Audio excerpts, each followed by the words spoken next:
So throughout your summer assignment, you have like little blurbs, I guess, and I got these from another teacher, plagiarized them, if you will. So I found like another teacher who had a really great summer assignment, and I typed up a lot of their stuff. I said the lifeblood, which I just think is so funny because that's not in my vocabulary. Anyway, there you go. That's fun. Okay, so we've got some examples with functions. I think you guys know a fair bit about them. So what I want to focus on is, and this set of notes, is function notation and being able to evaluate a function for an expression and being able to evaluate a function by plugging a number in and just being kind of comfortable with that. So in this, I'm not going to explain a lot. I'm mostly going to do examples. So example 1 is we're going to be given a function f of x equals x squared.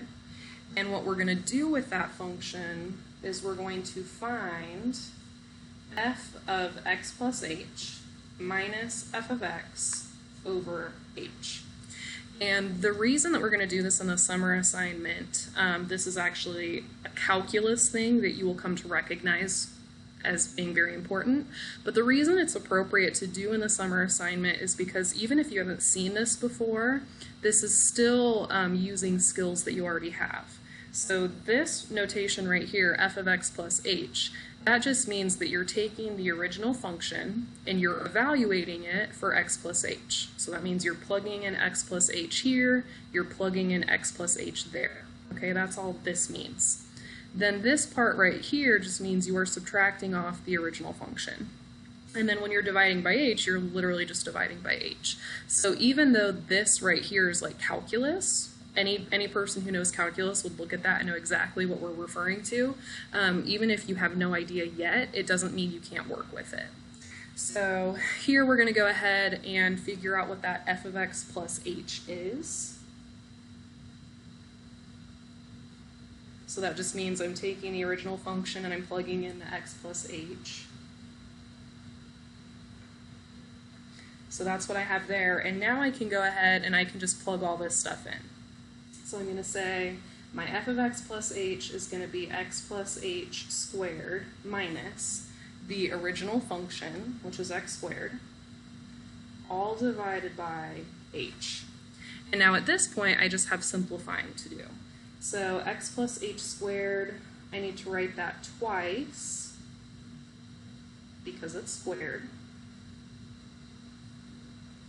And then since I have two parentheses that are next to each other, I need to FOIL it. So I've got x times x, x times h times x, h times h.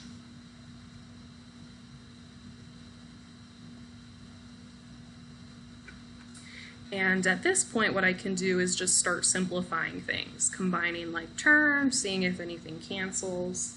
So I have an x squared and an x squared that are going to disappear. I have an xh and an hx, and those, although they're in different order, we know that they're the same thing. So I'm going to say I have two xh's plus h squared, and that's being divided by h. And then at this point, we need to simplify the problem a little bit. I can't just say like these h's cancel. I can't say one of those cancels with one of these.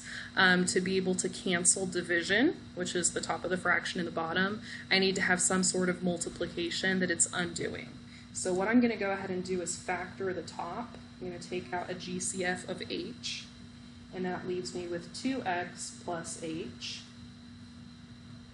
And then the h that I factored out is a GCF, and the h on the bottom are going to cancel now. And so my simplified answer is 2x plus h. And that answer seems weird now, but once we do calculus, it'll make a little sense. All right, example 2.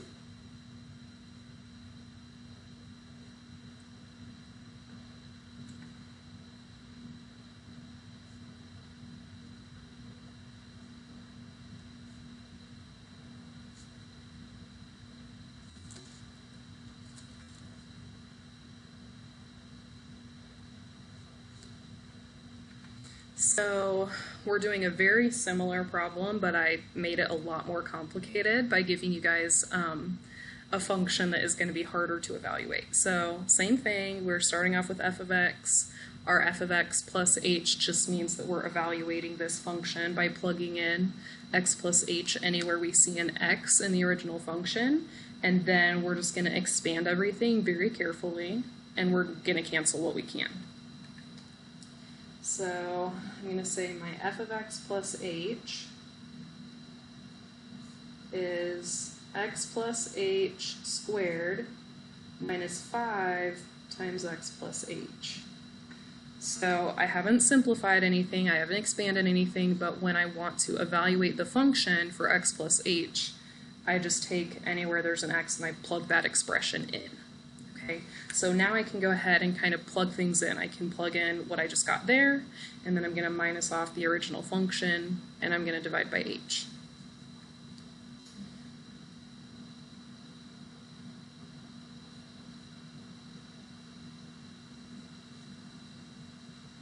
Now, for this part, when I minus off the original function, I have to make sure that I put the original function in parentheses, because when I minus each of the terms, I need to make sure that it changes the sign for all three of the terms. It is very common for students to write minus and then put the original function like this, and then they get the problem wrong. So if you are minusing off that entire original function, it needs to be in parentheses so you can subtract each piece. Or each term, I guess, is the correct math word for that. Okay, so just like before, I'm going to go ahead and write this set of parentheses twice and FOIL it. You'll notice in calculus when you do these problems that this is a very common thing that we FOIL, and you'll get to the point where you don't need to show your work for it anymore because you just kind of know it. But I'll go ahead and show my work again, and then we're going to distribute and we're going to distribute.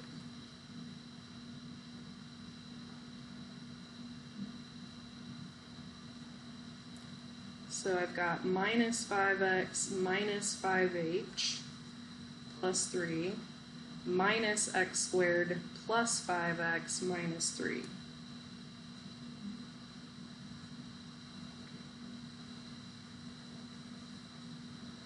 So I've got x times x is x squared, x times h times x, and then h times h is h squared,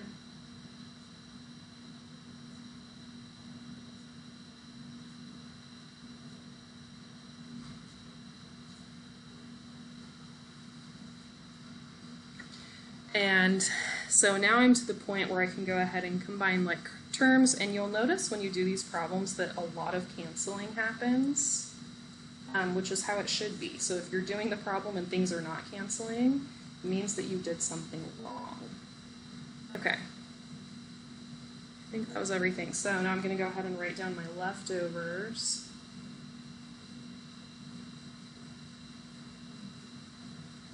You'll notice when I do my work, anything that gets kind of nitty-gritty by hand, I am very careful to show my work, and I don't worry about saving paper. I don't worry about conserving space. I take up all the space I need.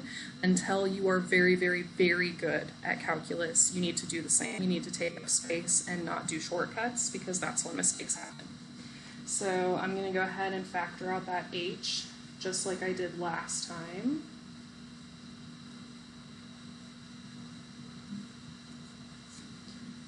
And so I have my final answer.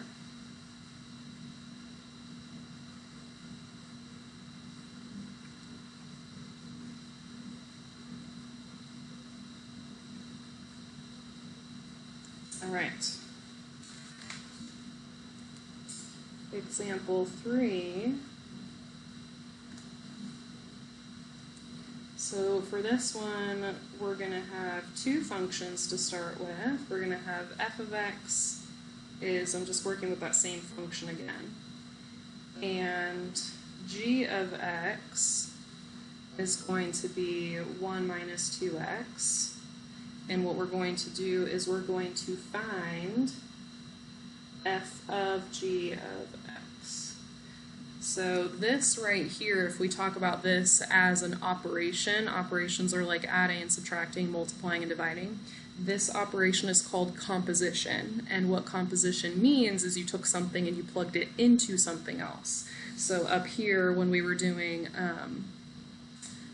f of x plus h, you could say maybe that there was another function g of x, and that function g of x was x plus h, and then we did a composition. We took one function, we plugged it into something else. So that's exactly what they're asking us to do here. They're asking us to take f and plug g inside of it. So I'm going to say f of g of x, and I'm going to go ahead and write this out just because I think it might be beneficial. It means that this is g of x squared minus 5 times g of x. Do you like how I did brackets here and parentheses there? Don't worry about it, I'll switch back and forth. So that's what the composition means, is that anywhere I see an x, I'm going to plug in g of x. So now I can go ahead and do that. G of x is just 1 minus 2x. So f of 1 minus 2x is 1 minus 2x squared minus 5 times 1 minus 2x plus 3. And so I'm going to write this out twice and FOIL it. For this, I'm just going to go ahead and distribute that negative 5.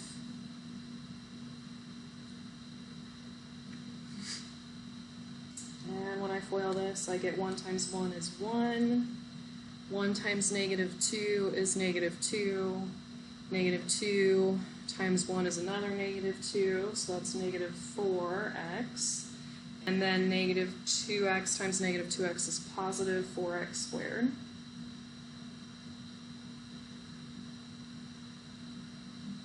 So I have 4x squared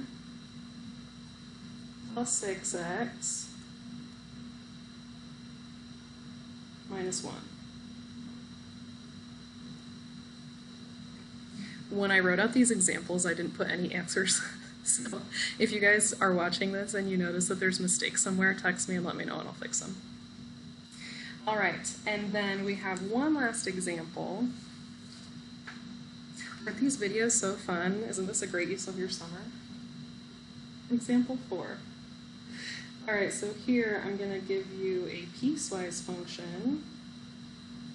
Don't be scared of them. They just take a little bit of getting used to. Piecewise functions do.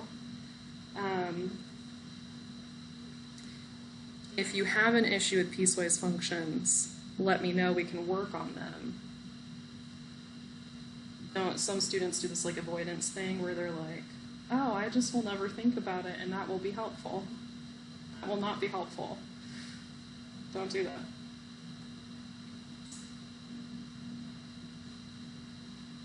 All right. I intentionally wrote this stupidly. Typically a piecewise function will not be written this way. It'll usually be written from left to right, but this one's written from right to left. If you look at it, this says we're using the square root function if x is greater than 2, so it's like the very right side of the graph, and then this is kind of like the middle of the graph, and this is the left side of the graph, which is annoying, but there it is. All right, and so given this piecewise function, they want us to find the square root of 5 minus f of negative 4. Alright, so first I'm going to figure out what f of negative 4 is, and so I have to read the piecewise function and know which piece it's appropriate to plug it into. So f of negative 4 would have to be plugged in right here because negative 4 is part of this piece. Negative 4 is less than 0. So we can't plug it into the other two pieces because that's not part of the function. So negative of negative 4 is positive 4. So that means that I'm doing the square root of 5 minus 4, which is the square root of 1, which is 1.